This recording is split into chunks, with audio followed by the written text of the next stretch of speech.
So yun, good day, hello mga idol, welcome back to my channel. So may napanood tayo, hindi raw kaya i-trip ng 12 volt 6AH ang C20 ampere na circuit breaker. So lilinawin ko lang, no, kaya po i-trip ng circuit breaker ang 12 volt 6AH. So wala tayo ditong 20AH, so gagamitin natin itong 40. So mas mataas yung gagamitin natin, no, 40 ampere kumpara sa napanood natin na C20 lang yung ginamit. Compute natin kung bakit kakayanin niya ang 40 ampere. At sasabihin natin kung bakit hindi nag-trip doon sa video niya.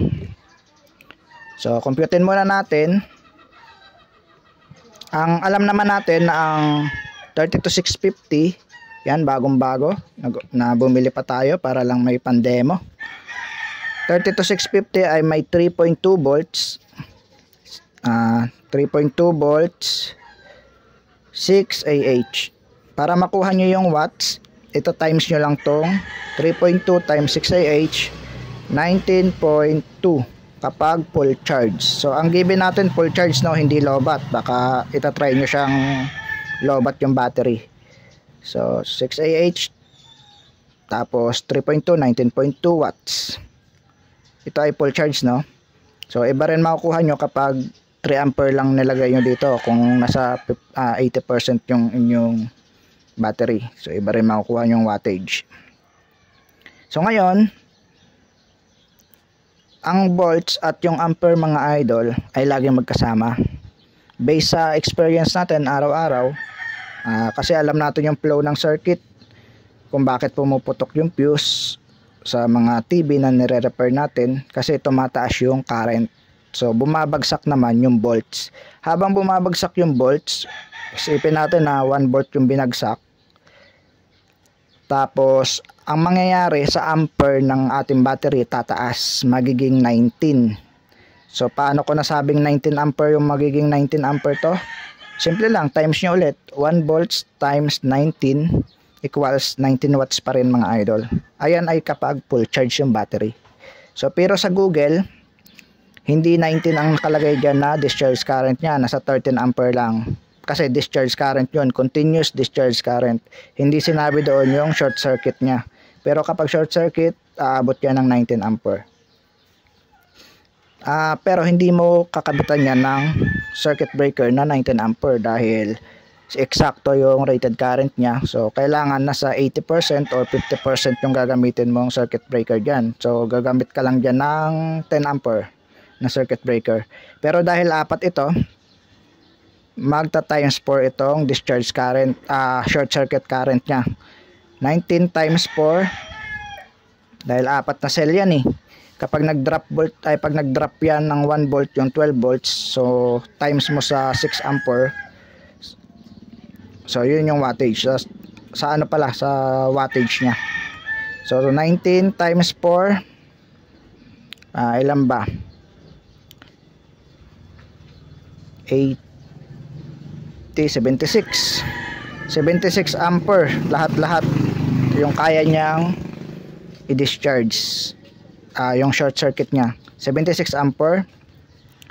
So syempre gaya nga ng sabi ko, hindi yan magti-trip ng eksaktong rated current. Ganon din sa fuse, hindi yan puputok ng eksakto. So gamitin natin yung siguro 50%. Ang 50% ng 76 ay 38. Hindi, 38 nga.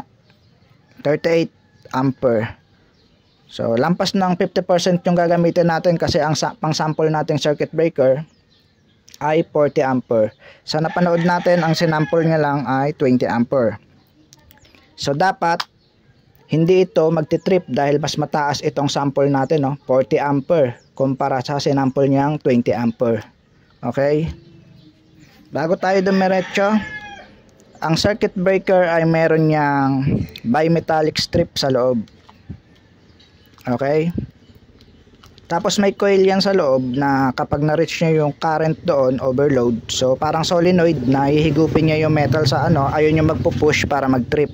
Sa may short circuit naman, yung may bimetallic strip, iinit, mabibend. Pag na-bend yun, ayun yung dahilan para mag-trip yung breaker. So kailangan uminit muna ng bimetallic strip. So based sa Google, ang C20 na ginamit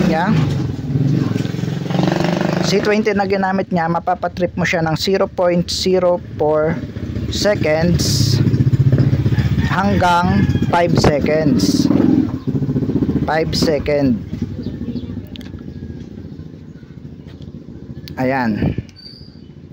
Pero nakalagay doon sa dulo kapag 5 to 10 times yung rated current ng yung pinaka load or short circuit na nangyari.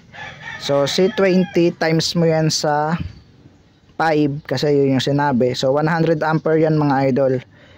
Sa 100 ampere, mas mabilis pa sa mata mo, sa pagpikit ng mata mo, magte-trip na yan ng 0.04 seconds. So ibig sabihin ang ginamit niya is 6Ah lang, di ba? So mas mahinang amperahe. So hindi yan magte-trip ng 0.4 seconds. So magte-trip pa rin yan, pero siguro aabutin siya ng 1 minuto or 30 seconds to 1 minute bago yan mag-trip kasi init pa yung bimetallic strip sa loob. So tignan nyo yung graph ng circuit breaker na binili nyo kung ilang minuto or ilang segundo siya mag-trip sa ganong amperahe. So tatry na natin, no. Pangalawa, ito pa pala. Pangalawa, kung bakit hindi nag-trip yung ginamit niyang circuit breaker sa wire. Okay? So hindi ko natandaan kung makapal yung wire na ginamit niya, no. Pero isa lang ang dahilan sa tingin ko, kahit makapal yung wire na ginamit niya, sa kanyang battery. So nakita ko kasi yung pagbuo niya ng battery dati. So ang ginamit niya dyan ay tabbing wire. So doon nagkaroon ng problema sa tabbing wire kasi manipis yung tabbing wire at yung ginamit mo ditong wire ay makapal. So ang iinit yung tabbing wire, hindi yung circuit breaker. So ganun ang nangyayari, no. Sa ngayon hindi tayo gagamit ng tabbing wire. Tignan natin kung magti-trip ba yung ating circuit breaker. So pagdugtong-dugtongin lang natin to. Walang tabbing wire, dugtong-dugtong lang. So kaya kapag ilalagay nyo yan sa battery ng motor, so make sure ng bus bar na lang ilagay nyo para siguradong hindi iinit yung tabbing wire. Pwede rin tabbing wire pero gawin nyo siguro times 5 para makapal. Sa bagay motor lang yan, medyo ang malakas lang naman dyan yung ano niya, starting motor. So okay, meron na tayong 12 volts 6Ah. Sukatin natin kung ilang volts. Hindi to full charge kasi old stock ito. Ang alam ko nasa ano lang to. Yan, chinarge ko to konti kaya umabot ng 13.7. Pero hindi yan full charge. Full charge na pala yan. Chinarge ko nga pala ito kanina. Kala ko hindi.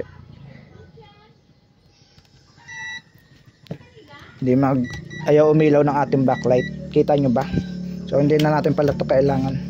So kabit natin tong wire. Dodoblehin ko na lang, no, para kumapal. Kasi kailangan natin na makapal na wire sa mataas na current. So 40 ampere kasi ito mga idol. Kaya hindi pwede dito yung maninipis na wire. Mas una pang iinit yung manipis na wire kumpara sa bimetallic strip ng ating circuit breaker. Okay. So ito isang wire lang dahil makapal na to. So itong isa kasi pang ilaw lang to. Kaya tinoble natin. Kabit natin to. Ito kaya na to mag-handle ng 60 ampere. Kaya isa lang pwede na yan. Medyo iinit lang to kasi for demo lang naman. Kaya ito na ang kinabit ko. Pero sa totoo, kabitan nyo to na mas makapal konti. Short na natin yung ilalim, no, para makita nyo na. Ayan, naready na natin yung wire para mabilis tayo. Okay, kabit natin. Naka-short na yan mga idol. Higpitan natin para hindi uminit yung pinaka-contact. Kasi kapag maluwag, dyan iinit yan. Okay, mahigpit na. Okay, mahigpit na. Ayan, ipit na ipit. Testing natin, balatan muna pala natin to. Nakalimutan ang balatan. Ito na lang.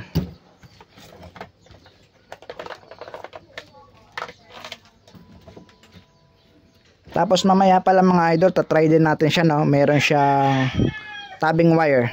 para makita nyo ang pinag-iba ng may tabbing wire at wala. Okay, pagsamahin lang natin itong dalawang wire kasi para makapal, para dumoble yung tibay. Ayan o, manipis lang kasi itong isa. Okay, try na natin kung kaya ba. Okay, testing na natin. Kita ba yung ating camera? Ayan. Tignan natin gaya nga ng sabi ko, hindi ito agad magti-trip. So madi-delay ito ng ilang segundo or isang minuto. Taas natin konti para kita sa camera. Yan. So isa pa sa dahilan kaya hindi nag-trip yon kasi kulang sa oras. Okay, hindi agad uminit yung bimetallic strip. Base sa video wala pa ata 5 seconds niya idinikit yung wire sa may mismong battery. So parang nasa 3 to 4 seconds lang tapos parang takot na takot pa siya kasi nag-i-spark nga, ginaganon-ganon niya lang kasi masisira daw yung battery. So kaya ng battery natin yan i-discharge yung 13 ampere. So times mo yung 13 ampere, so sobra na siya. 40, 54, 52 na siya, 52 ampere na yung 13 ampere. So ibig sabihin hindi aabot ng 13 ampere yung discharge bawat cell. So testing natin 40 ampere kung kaya ba i-trip ng isang 12 volt 6Ah. Yan. So sa 20 ampere hindi daw kaya dapat dito sa 40 ampere mas lalong hindi niya kakayanin. So on natin. Try natin na dikit ito dito sa negative. So hindi pa abot yung ating test yung ating wire bitin. So dugtungan ko muna. Hanap tayo pandugtong.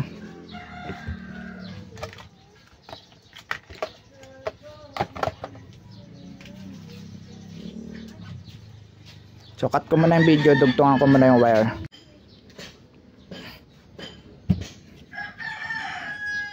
So pagsamahin lang natin dito.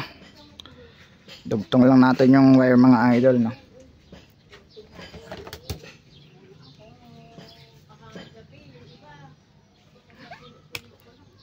So ganyan na lang splice natin para mabilis. For demo lang naman para makita nyo na kaya i-trip ng isang 40 ampere na circuit breaker gamit ang 12 volt 6Ah.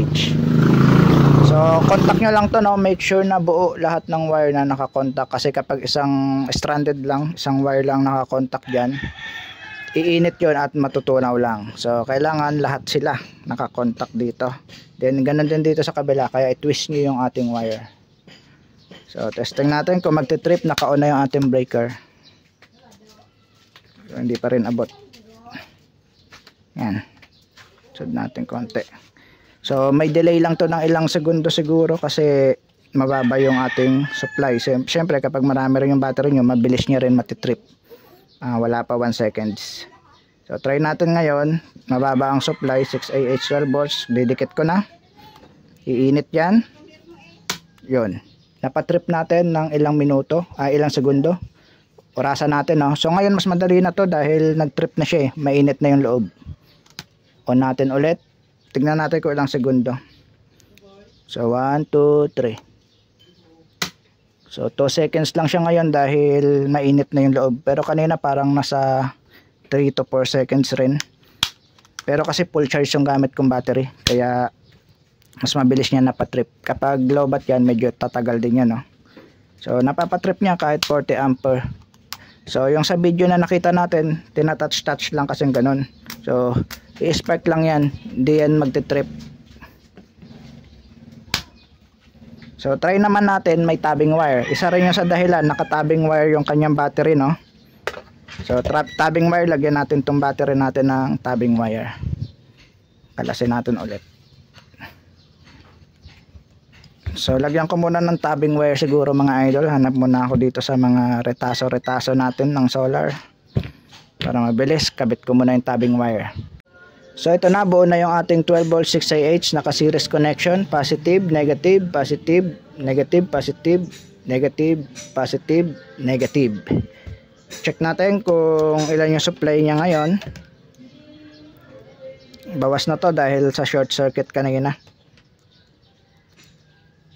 So, meron siyang 13.22 volts series connection, gaya pa rin ng kanina. I-short pa rin natin yung circuit breaker. Pero sa pagkakataon na to ngayon mga idol, nakatabing wire tayo. So alam naman natin na mas manipis ang tabing wire kumpara sa wire na ginamit natin dito. So mas una tong iinit kumpara sa bimetallic strip. So manipis yung tabing wire natin, so baka magbaga pa to, no? Ayan, no? Ayan yung dahilan din, isa sa dahilan kung bakit hindi nag-trip ito. Mas unang umiinit ang tabing wire na ginamit kumpara sa circuit breaker. Kaya kailangan tama yung wire na gagamitin nyo, at kung naka-battery, tama yung mas maganda kung bus bar na lang gagamitin nyo. Pwede naman tabing wire, pero doblehin nyo o triplehin nyo para kumapal. So tignan natin kung magti-trip ba ang circuit breaker kapag nakatabing wire yung battery. Kasi alam naman natin ang circuit breaker, kailangan standard yung wire na gagamitin bago yan mag-trip. Kailangan mas malaki yung wire kumpara sa amperahe ng battery, ay ng circuit breaker. So battery tuloy na sabi natin. So try natin ngayon mga idol, no? So negative dito. Tingnan natin mangyayari sa tabing wire. Ayan, hirap. Dayo natin konti. Ayan. Testing natin. Short natin. Naka-on na ha. Ayan, o. Dito ang on sa taas. Yan. Naka-on na yan. Short natin mga idol. So lagyan nga natin to ng tape. Bumababa yung isang battery. So hindi ko nahihigpitan yung pag-tape. Importante hindi lang gumalaw. Yan, para hindi lang gumalaw pag nilagay natin. Okay, ngayon try na natin, no? Short circuit natin. So hindi kasi kita yung tabing wire, kung anong mangyayari sa tabing wire. Yan na, wala pang baga yung mga tabing wire natin. So ngayon iitim yan dahil manipis yan. Pag ganun siguro, para kita yung ating tabing wire. Okay, uminit. Kita nyo yung tabing wire, nagkaroon ng baga. Diba? Mas nauna siya uminit kumpara dito.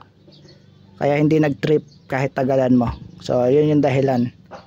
Yung tabing wire. Kasi kapag nakarekta tayo, so rekta ulit natin, ay kaya niya i-trip. Kasi nasa standard yung ginamit ng mga contact dito, ng mga terminal. So, ang tabing wire wala sa standard dahil manipis. So, mas maganda bus bar yung gamitin nyo. So balik natin sa dating connection. Kung baka sabihin nyo kasi bawas na yung battery kaya hindi nag-trip. So binitawan ko na, no, kasi masusunog na yun, nagbabaga na yung yung tabing wire. Ayan, no, nangitim, no. Kita nyo, iba na ang kulay kumpara kanina na makintab.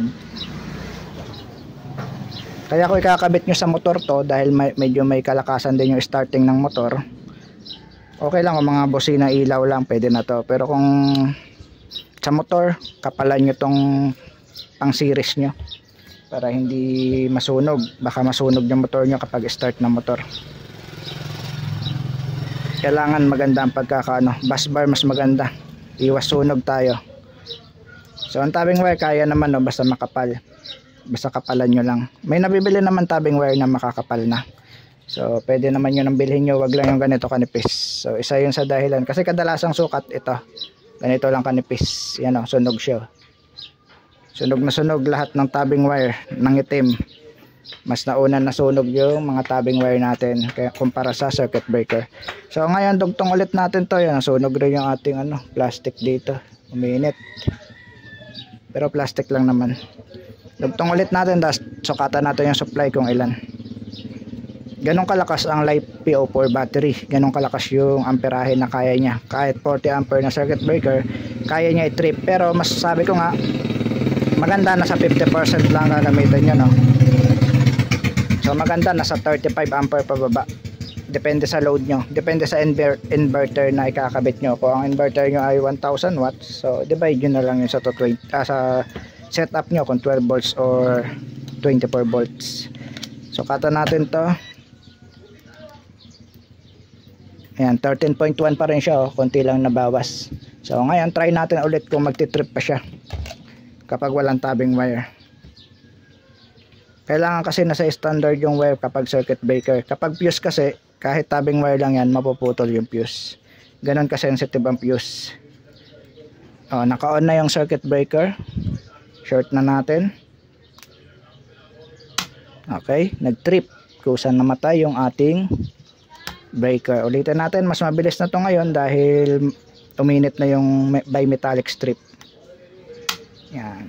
So umuusok po. Kasi konti lang, hindi naman kasi nakalapat talaga siya doon. Kumbaga ito lang yung nakadikit, halos mga dalawang ano lang. Yan. So sana may natutunan kayo, no, na kaya ng LiPo46AH ipatrip ang 40 ampere na circuit breaker. So wag kayo maniwala sa iba na hindi daw kaya. So pero not recommended dahil halos sagad na yung ating discharge current. Pwede yan kapag marami kayong LiPo4 battery. So pero sa ganito demo lang naman, so para maniwala lang kayo na kaya niya ipatrip. Pero not recommended dahil sagad na yung discharge current niya, masisira agad yung LiPo4 battery nyo. So hanggang dito na mga idol. Kung may natutunan ka, please like, share, and subscribe at pindutin ang notification bell para lagi ka updated sa aking mga new videos.